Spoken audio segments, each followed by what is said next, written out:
All right. That's a valid point. I can respect that. Very, very valid. But Good job, good effort. In all due respect, Zach just got owned. I'll come back. We still got a half hour of this. So. Yeah, that's true. But my top 3 fantasy picks, you should try to get off the waiver wire or trade for somebody. Now, some people will call me crazy for this because they're not sure if he's going to start this week or not. I'm like, he'll eventually get in. Trust me. After what he did last year when Jamal Charles got injured, Niles Davis should be a pickup on your team. Also, before I mentioned Thomas Rawls, Marshawn Lynch looks like he may be breaking down a little bit this season. Now, Fred Jackson is playing amazing, but you got to remember, the man's old. He's like 34, 35 years old. Yeah. So he's not going to get a bulk of the carry, so pick up Thomas Rawls, running back for the Seattle Seahawks. And also this week, I can tell you, if you don't do one thing this week, whether you're playing daily fantasy or if you in a league and you don't have this defense, pick up the Patriots defense. When I tell you they're going to make Andrew Luck wish that he played basketball this week, just pick up the Patriots defense if you can. Those are my top 3 picks for this week. Excellent. Brian, right now, we're going to go into some stardom and sit-em.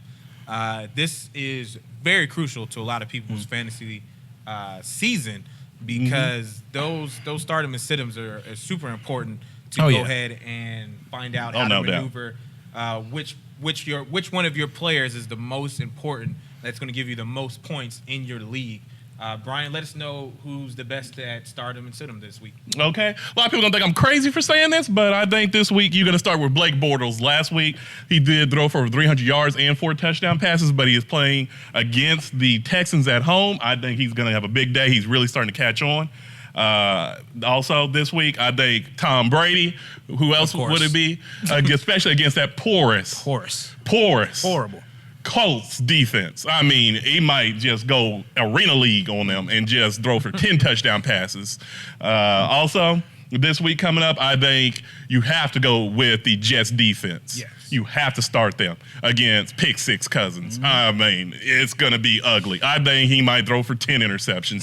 You just never know with Pick Six Cousins because he is due for a couple or quadruple interception game. So, yeah, those are my starts. Now, as far as sitting, Andrew Luck. Like Mike said, don't start him this week. Nope. Yeah, he might go out on a stretcher. It's going to get ugly, I think. That Patriots defense, as you saw, they had Hightower out, but that didn't matter. They are still a wrecking crew and just knocking a lot of teams out.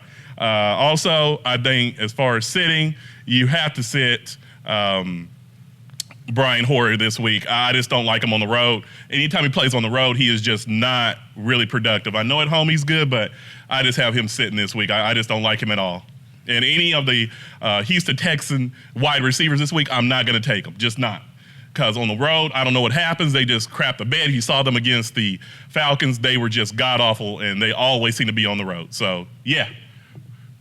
Making y'all some money this week. Zach, who do you think is good stardom and sit-ems for this week for you? Well, just saying for DeAndre Hopkins, by the way, even in crappy games, he's been really solid. Yes. Yeah, that is true. And he's really cheap in your dailies fantasy leagues. He's a wide receiver 1.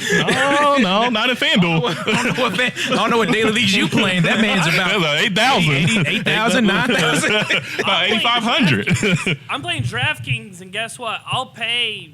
I think he was 7,000 last week. Oh, they must. Well, in FanDuel, he's about 8,400. About 8,400. I'll pay 7,000. Yeah, 7,000. That's a bargain. And not pay the 8,600 that Demetri Thomas cost. But my top, Demarius, Jaquadas, whatever. Dwaylen brothers, whatever. It's because we're colored. I just don't know his name because he hasn't had any touchdowns this year because Peyton Manning hasn't thrown to him.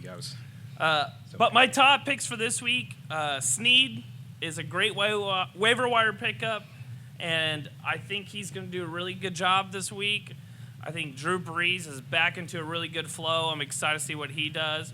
If Marshawn Lynch doesn't play, Rawls is your man. The guy has a very, very good run form, and the guy just knew what he was doing.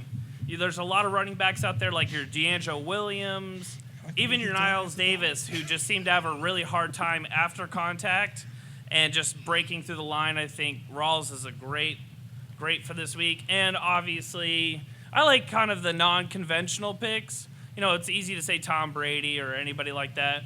I think that my last pick for this week is going to be who?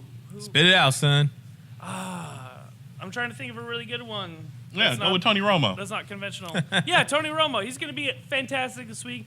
Pick him right now in your leagues. No, I think he's available in 100% of the leagues you're in. Yeah. Pretty much. No, I think the defense is the Broncos. So if you have a Broncos defense sitting on your waiver wire, go pick them up. They've done phenomenal. They're the only reason why the Broncos are even a relevant team now. That is true. Is because they're keeping them in there. They've been carrying that team. And I picked up Ronnie Hillman last week. He would have been one of my recommendations for last week, and that's why I just don't rely on the Broncos unless it's their defense. So those are my picks.